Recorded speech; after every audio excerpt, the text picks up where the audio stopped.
Okay, you ready? Yeah.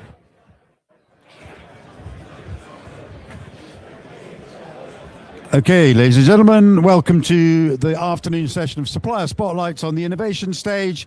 And first to the stage, we have Paul Kershaw at Novidea.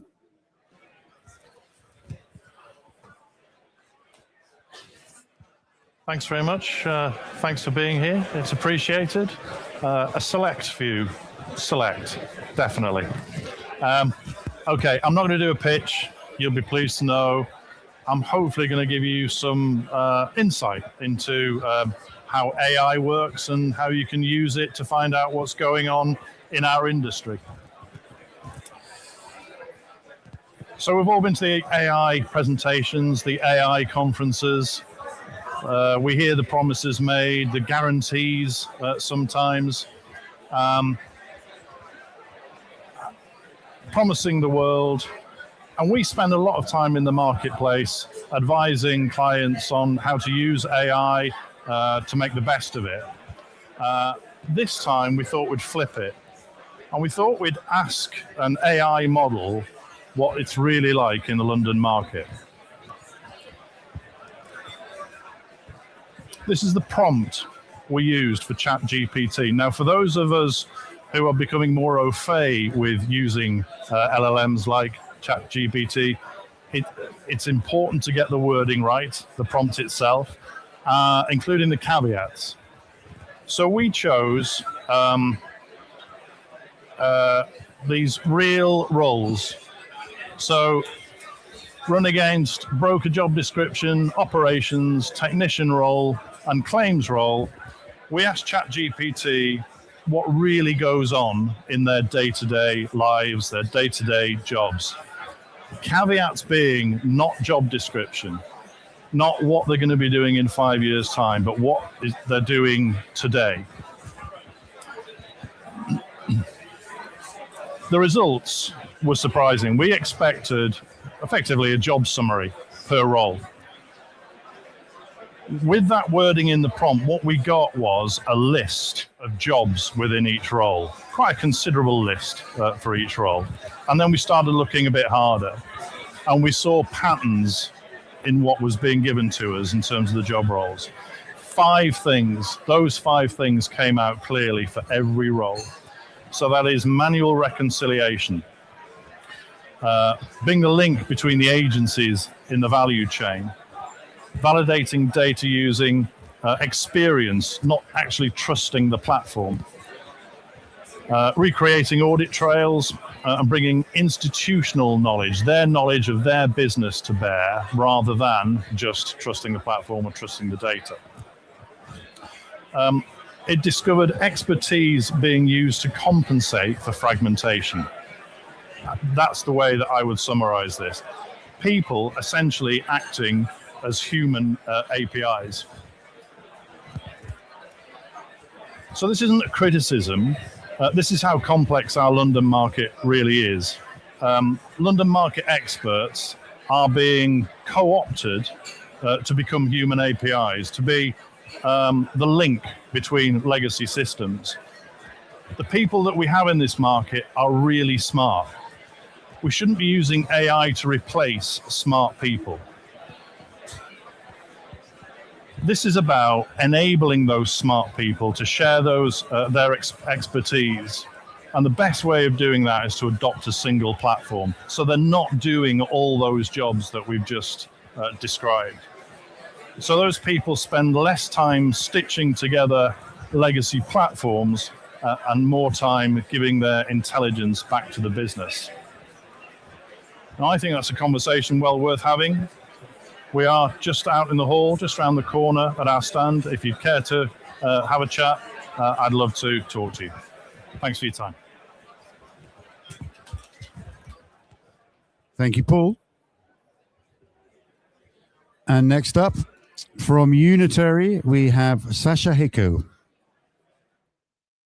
Thank you. Okay, can everyone hear me?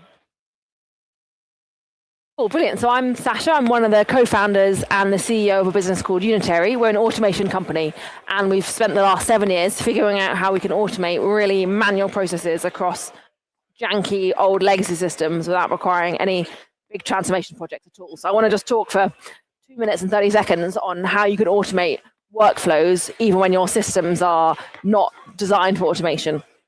So we've heard so much in this conference actually about AI, about different platforms, about transformation, about data, but I just want to give a very quick overview of how you can actually deploy fast, reliable AI solutions that really deliver ROI, even when you're trapped in your old legacy processes and systems.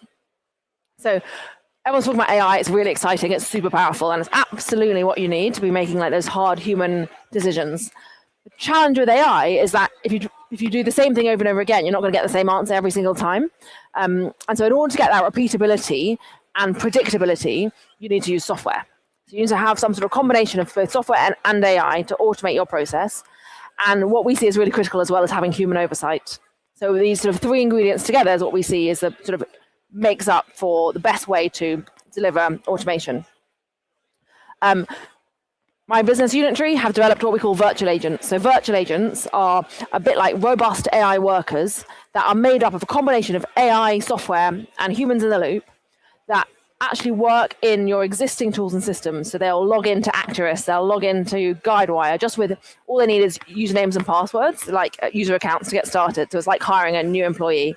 And they'll log in and mimic the human workload end to end. That actually might be putting something in a spreadsheet or not. And what we see is a lot of our customers are embarking on transformation projects, but with this approach, you can actually get started automating today, not have to wait for that to be finished, and then transform with you so it can then move to a new process when it's ready. And it guarantees like real reliability at scale because it's not just reliant on AI. I've got a demo video. I'm going to show the first 30 seconds of the video. This is for a US-based MGA called Attune, where we're processing loss run requests. We achieved 99% automation after just 5 weeks. So really, really quick to get started and a 50% cost reduction. So on the right-hand side is sort of what the human used to be doing, and now this is all automated. So the first step was to log in essentially to an email client. It's like their ticketing system. That was an AI agent typing in a username and password. It then picked up the list of tickets. On the left, it's just an explainer of what's going on, so it's all like auditable. But you can see the first ticket in the queue. It's asking for loss runs, and it has to then analyze what is it talking about.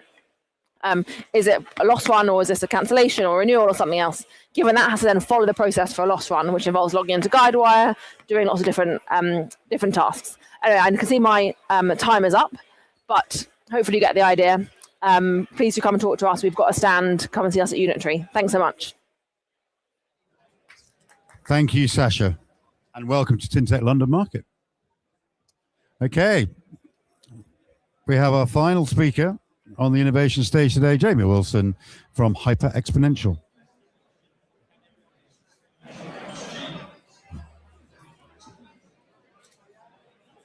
Follow me. We've got a bit of time. It's okay, we've got time, I'm fine. Okay, can you hear me now? Brilliant, awesome. So I am aware that I'm the very last speaker on this stage today. I'm also aware it's been a very long day, so I'm going to try and keep this really simple. I'm also going to really resist the urge to treat this like a silent disco, which has been like kind of my ambition for the whole day, and just give you a really quick overview of Hyperexponential. I think kind of one thing that we've seen in the industry, in commercial P&C space over the last number of years, is hundreds of millions of pounds have been invested in underwriting workflow, underwriting technology.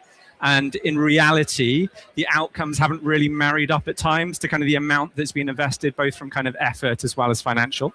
And what we're seeing is that kind of the underwriter impact in some of these investments has not been like what it once was promised to be. And kind of if the underwriter impact isn't there, that means the loss ratio impact isn't going to be there either. You might get some efficiency gain, but in reality, kind of the big opportunity is on loss ratio improvements. So why is this? I would argue that it's effectively to do with fragmented systems, which are like both fragmented, but also hard to kind of iterate on upon and update. And those fragmented systems provide fragmented intelligence and fragmented insight. So workbenches are set up to track submissions and structure existing processes. Rating engines or pricing tools are separate and set up to kind of deploy pricing or kind of like rating. And then portfolio tools are trying to like scramble data together from all these different systems to try and provide some level of insight.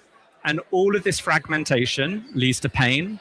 And a lot of the investment that we've seen to date has actually kind of driven this, yes, I've implemented something, but if I change it here, I'm going to have to change this over here and this up here as well.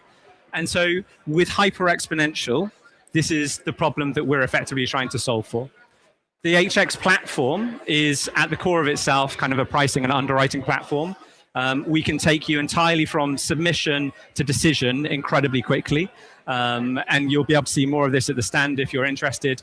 We have an ingestion agent. Everyone has an ingestion agent nowadays, but that effectively can take unstructured or structured data from broker emails, PDFs, Word documents, and pre-populate our triage module. The triage module can be used to kind of automate kind of my risk appetite, underwriting rules, prioritization, hook up with clearance and sanctions, and pre-process all of that before the underwriters even touched it. The triage engine can also hook up to pricing and rating, so you can get indicative pricing coming to the underwriter at the point of triage. And then crucially, if the underwriter enters into the triage space, they can quickly decide what risks they want to work on, click a button, send all of that data to pricing and rating, continue the journey there, get to like effectively a decision-ready risk incredibly quickly, and get that quote out far faster than they'd be able to ever beforehand. And then crucially, all of that data that's been captured throughout that workflow is also feeding into our portfolio intelligence layer that gives you incredible insight about what's going on in your portfolio, but also the ability to kind of iterate on different scenarios within that portfolio as well. What happens if I change my risk appetite? What happens if I change my pricing and rating? And be able to kind of iterate constantly on portfolio level insights and drive that through very, very quickly into your triaging and pricing and rating decisions. I'm going to stop there. Like, hopefully that's a helpful high-level overview. If you want more details, very happy to talk here or kind of out in the hall over there. But thanks for listening. Have a great rest of TINtech. Brilliant. Thank you so much, Jamie. All right, that brings to an end the innovation stage for today's TINtech London Market. Thanks to all our speakers. Thank you for joining us. Thanks for listening.